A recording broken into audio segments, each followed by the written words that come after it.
कि जो अरिस्टोटल है ये फादर ऑफ पॉलिटिकल साइंस, राजनीति विज्ञान का ही पिता है और फर्स्ट पॉलिटिकल साइंटिस्ट भी कह सकते हैं इसको। प्रथम राजनीतिक वैज्ञानिक है ये।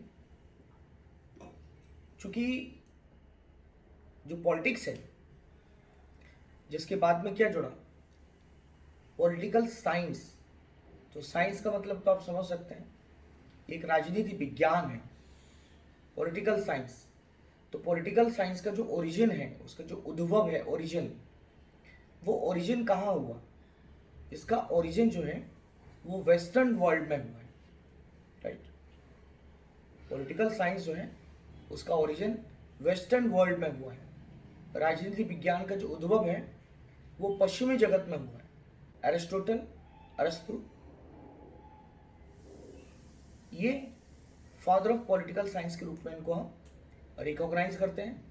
अरस्तु राजनीति विज्ञान के एक जनक के रूप में हम जाने जाते हैं। अरस्तु से पहले की अगर हम बात करेंगे तो अरस्तु से पहले प्लेटो थे। प्लेटो ने जो भी पॉलिटिक्स पर जो भी उन्होंने अपने आइडियाज़ दिए, जो अपने विचार दिए, जो चीज़ें उन्होंने बताई, तो उनका जो पूरा ज्ञान था, उनकी जो पूरी नॉलेज थी, बेस्ड ऑन इमेजिनेशन। मतलब उनकी जो नॉलेज थी, उनका जो संपूर्ण ज्ञान था, वो इमेजिनेशन पर बेस्ड था, कल्पना पर आधारित था। जहाँ तक हम देखेंगे कि प्लेटो जो है वो एरिस्टोटल से पहले है, लेकिन तब राजनीति कोई विज्ञान नहीं था, राजनीति कोई साइंस नहीं थी। जो भी राजनीति विज्ञान को एज ए सब्जेक्ट एस्टेब्लिश करने का, राजनीति विज्ञान को एक इंडिपेंडेंट साइंस के रूप में रिकॉग्नाइज करने का जो कंट्रीब्यूशन है वो अरस्तु को है। मतलब राज्य विषयक चिंतन तथा राजनीति विज्ञान को स्वतंत्र विज्ञान का पद प्रदान करने का जो श्रेय है वो अरस्तु को है।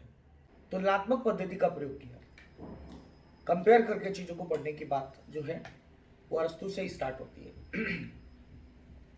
जैसे कि मैंने आपको बताया कि अरस्तु जो है एक राजनीति विज्ञान का फाउंडर है। उसने जो उसके जो आइडियाज़ हैं वो काफ़ी महत्वपूर्ण हैं। उसने सब्जेक्ट के लिए एक साइंटिफिक अप्रोच डेवलप किया, वैज्ञानिक दृष्टिकोण अपनाया।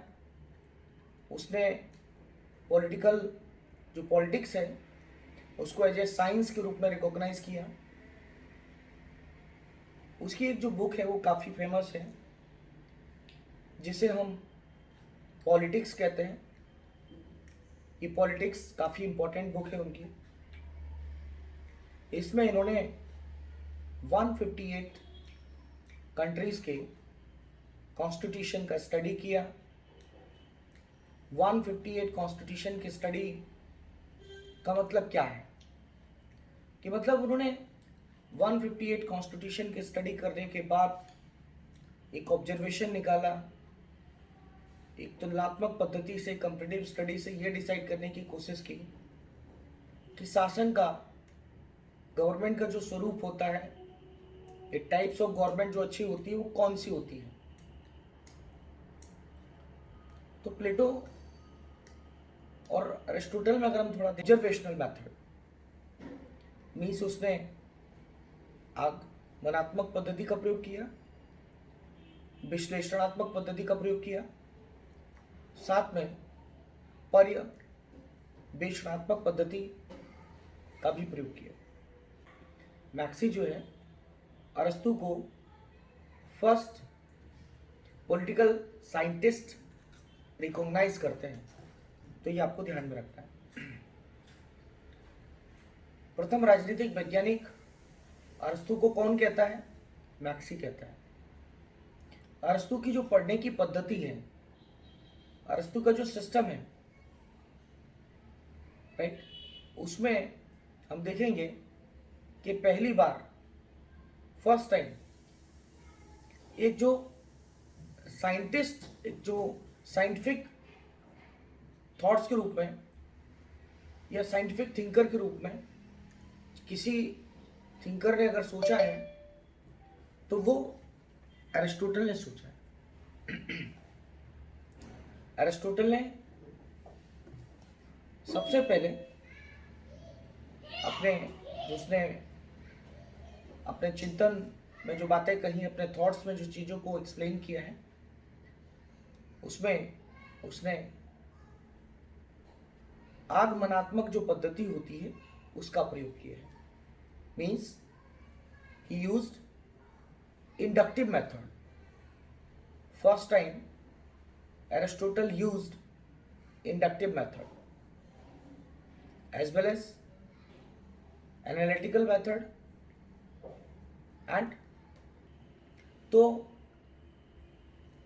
प्लेटो में politics plus ethics, we can see the mixture of politics and ethics in प्लेटो। प्लेटो में राजनीति और नीति शास्त्र मिश्रित है। While when we see Aristotle separated ethics from politics। इन्होंने राजनीति को नीति शास्त्र से अलग किया, क्योंकि राज्य का जो एक आइडियल स्टेट की बात प्लेटो ने पहले की थी, आदर्श राज्य की बात, लेकिन राज्य के बारे में, स्टेट के बारे में एक कंप्लीट थियरी जो दी है, उन पर कॉन्स्टिट्यूशन के बारे में कि राज्य का ओरिजिन कैसे हुआ, राज्य का डेवलप, स्टेट का डेवलपमेंट कैसे हुआ, उसका नेचर, कॉन्स्टिट्यूशन, संविधान, नागरिकता, सिटीजनशिप, लॉ, कानून, रेवोल्यूशन, क्रांति, ये जितने भी इंपॉर्टेंट मैंने अभी आपको टॉपिक बताए हैं, इनका क्लियर और डिटेल्ड जो एक्सप्लेनेशन है वो हम प्लेटो में नहीं देख सकते हैं, लेकिन अरिस्टोटल ने इन सभी मुद्दों के ऊपर अपनी बात कही और उसको डिटेल रूप में एक्सप्लेन किया। अरिस्टो के हिसाब से राज्य क्या है? राज्य एक प्राकृतिक संस्था है, एक नेचुरल इंस्टीट्यूशन है। राज्य एक प्राकृतिक संस्था का मतलब क्या हो गया?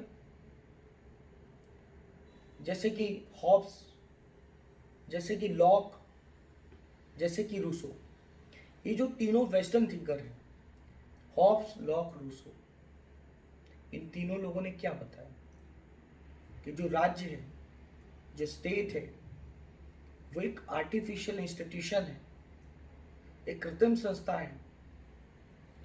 ऐसा पहले पढ़ चुके हैं हॉब्स और लॉक, रूसो में, लेकिन अरिस्टोटल की बात करेंगे तो राज्य एक प्राकृतिक संस्था है। Means what? Means state is a natural institution. State is a natural institution. व्यक्ति एक राजनीतिक प्राणी है, एक सोशल प्राणी है, राइट? उसने बताया कि जो मनुष्य होते हैं वो सोशल और पॉलिटिकल एनिमल हैं, राजनीतिक और सामाजिक प्राणी हैं। मतलब क्या होता है? कोई भी व्यक्ति या तो वो समाज में रहेगा, सोसाइटी में रहेगा, या फिर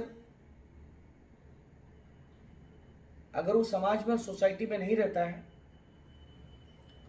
तो या तो वो देवता है, भगवान है, या वो राक्षस है। के बारे में उनके क्या दृष्टिकोण से क्या अप्रोच था, इन्होंने शासन व्यवस्था के बारे में भी बताया। Means he also explained about the governance. Aristotle कानून की सर्वोच्चता में विश्वास करता था। अगर हम कानून की बात करेंगे, means he believes in the supremacy of law. कानून की सर्वोच्चता में विश्वास कर रहा है। जैसे कि आपने देखा होगा, प्लेटो एक फिलोसफर किंग की बात करता है, एक दार्शनिक व्यक्ति की बात करता है, एक दार्शनिक राजा की बात करता है। दार्शनिक राजा कौन बनेगा? दार्शनिक राजा वो बनेगा जिसमें सबसे ज्यादा विजडम होगा, जिसमें बुद्धि होगी, जो सबसे ज्यादा विवेकशील होंगे। विवेकशील मतलब जो जिनमें बुद्धि ज्यादा है, रैशनल है, वो लोग जो है दार्शनिक राजा बनेंगे, फिलोसफर किंग बनेंगे और स्टेट और राज्य के ऊपर रूल करेंगे। हम अरिस्टोटल की बात करेंगे, वह किसी विवेकशील व्यक्ति के बारे में बात नहीं कर रहे हैं, वो किसी फिलोसफर किंग के बारे में बात नहीं कर रहे हैं। एरिस्टोटल कहता है रूल्स एंड लॉज, नियम और कानून, वो उनको सुपीरियर मानता है। वो उन्हीं की बात करता है कि नियम और कानून होने चाहिए स्टेट में। वह हमेशा सुपरमेसी ऑफ लॉ में बिलीव करता है, कानून की सर्वोच्चता में बिलीव करता है। He also believes in constitutional government. वह संवैधानिक शासन में भी भरोसा करता है। So, also known as the father of constitutionalism, उसे हम संविधानवाद का जनक भी कह सकते हैं। जिस तरीके से प्लेटो ने अपने जो आइडियाज दिए, अपने जो विचार दिए, वो काफी आइडियलिस्टिक हैं, वो काफी आदर्शवादी हैं। लेकिन जहां तक हम अरस्तू की बात करेंगे, अरस्तू जो है एक मध्यम मार्ग की बात करता है, एक मिडिल पाथ की बात करता है। अरिस्टोटल जो है रियलिस्टिक है, यथार्थवादी है, एज वेल एज वो प्रैक्टिकल रूप से चीजों को सोचता है और उस पर अपने विचार देता है। अरिस्टोटल ने अपने टाइप्स ऑफ गवर्नमेंट में कि सरकार किस प्रकार की होनी चाहिए, शासन किस टाइप का होना चाहिए, गवर्नमेंट किस टाइप की होनी चाहिए, तो उसका एक मिक्स्ड गवर्नमेंट का आइडिया है, मिश्रित शासन का विचार है, जिसमें उसने एरिस्टोक्रेसी, मोनार्की एंड डेमोक्रेसी, इसका उसने एक सुंदर कोऑर्डिनेशन किया है, एक सुंदर समन्वय किया है। मतलब उसने एक मिश्रित शासन की बात की है। मिश्रित शासन का मतलब है कि जिसमें मोनार्की होगा, एरिस्टोक्रेसी होगा और प्रजातंत्र होगा, डेमोक्रेसी होगा, राजतंत्र, कुलीन तंत्र और प्रजातंत्र, इसका उसने सुंदर समन्वय किया है। जहाँ तक मैं वेलफेयर स्टेट के कॉन्सेप्ट, जबकि जो वेलफेयर स्टेट का कॉन्सेप्ट है अरिस्टोटल का, वह लोक कल्याणकारी राज्य की बात करता है क्योंकि इसने बताया कि जो राज्य का जन्म है, जो राज्य का बर्थ है, वो एक अच्छे जीवन के, एक अच्छे नागरिकों को अच्छा जीवन देने के लिए आया है। लोगों का जो जीवन हो वो अच्छा हो, सुखी जीवन हो, राज्य की स्थापना इसीलिए हुई है। तो वेलफेयर स्टेट का कॉन्सेप्ट आप देख सकते हैं, हमारे कॉन्स्टिट्यूशन में भी जो डीपीएसपी की बात की गई है, वेलफेयर स्टेट की बात की गई है, कल्याणकारी राज्य की बात की गई है कॉन्स्टिट्यूशन संविधान में पार्ट 4 में। राज्य में न्याय क्या होता है, शिक्षा कैसी होनी चाहिए, संविधान कैसा होना चाहिए, इस प्रकार से इन सभी मुद्दों पर जो है अरिस्टोटल ने अपने विचार दिए हैं। अगर मैं इसको कंक्लूड करूं तो कंक्लूजन में आपको कहूंगा, निष्कर्ष के रूप में आपको कहूंगा कि जो अरिस्टोटल है फर्स्ट पॉलिटिकल साइंटिस्ट, अरिस्टो प्रथम राजनीतिक वैज्ञानिक है और फादर ऑफ पॉलिटिकल साइंस, राजनीति विज्ञान का जन्मदाता है।